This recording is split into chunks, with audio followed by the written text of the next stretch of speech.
I'm going to show you some useful minor 7 shell voicing inversions. If you're new to shell voicings, check out my shell voicing system video. I'll leave a link for that in the description. Before we get into these minor 7 shell voicings, we need to briefly talk about what an inversion is. And if you're already familiar with inversions, go ahead and skip to the next part of the video. A 7th chord of any type is made up of a root, which is the note the chord is built on, plus a 3rd, 5th, and a 7th. From bottom to top, you can arrange these notes in any order you wish.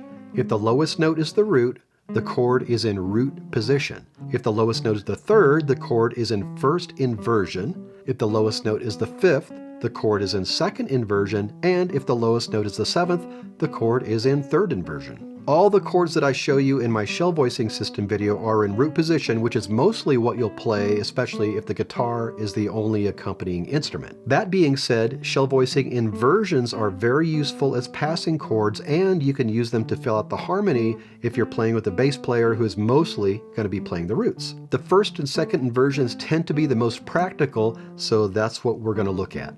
We're going to use all G minor 7 chords in this video, but once you understand how to use this information, you can apply it to any root note you want. This is a root position G minor 7 shell voicing. The root is on the 6th string, and we have a 7th and a 3rd. To change it to 1st inversion, we need to move our 6th string note, our root, 3 frets higher so that the 3rd is now the lowest note. We're moving 3 frets higher because the 3rd of a minor 7 chord is a minor 3rd above the root of the chord, and a minor 3rd is 3 half steps or 3 frets distance. This is our shell voicing for a 1st inversion minor 7 chord. We're playing the 3rd as the lowest note, and our other notes are the root and the 5th. Now, if you've studied theory, you might be thinking that a minor 7 chord needs, well, a 7th, and that this is actually a minor triad in 1st inversion. And you are correct. You can absolutely play this as a minor triad, but it can also serve in place of a minor 7 chord. The minor triad and the minor 7 chord generally fulfill the same harmonic function. And here's the 2nd inversion minor 7 chord. Now we have a 5th as our lowest note, and this 5th is a major 3rd higher than the 3rd of the chord.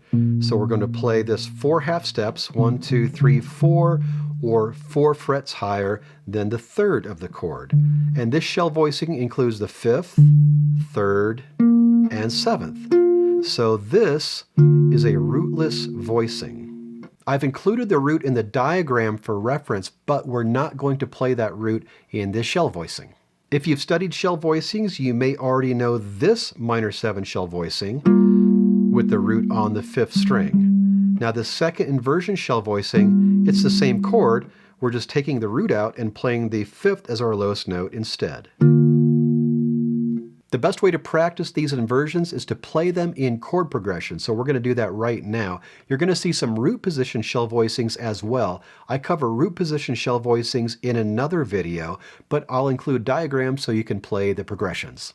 We have F major 7 with the root on the 6th string, G minor 7 in 1st inversion, C7 with the root on the 6th string, and F6 with the root on the 5th string.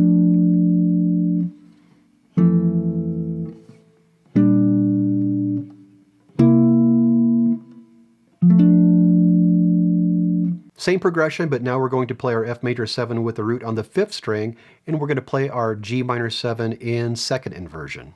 F major 7 with the root on the 5th string, G minor 7 in 2nd inversion, C7 with the root on string 6, and F6 with the root on the 5th string.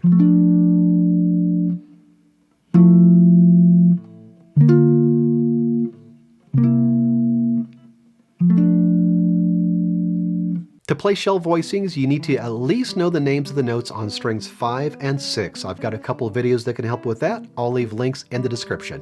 And for a more in-depth look at shell voicings, check out my book, 3-Note Jazz Guitar Chords. I'll leave a link for that in the description as well. And for more guitar lessons like this, please subscribe.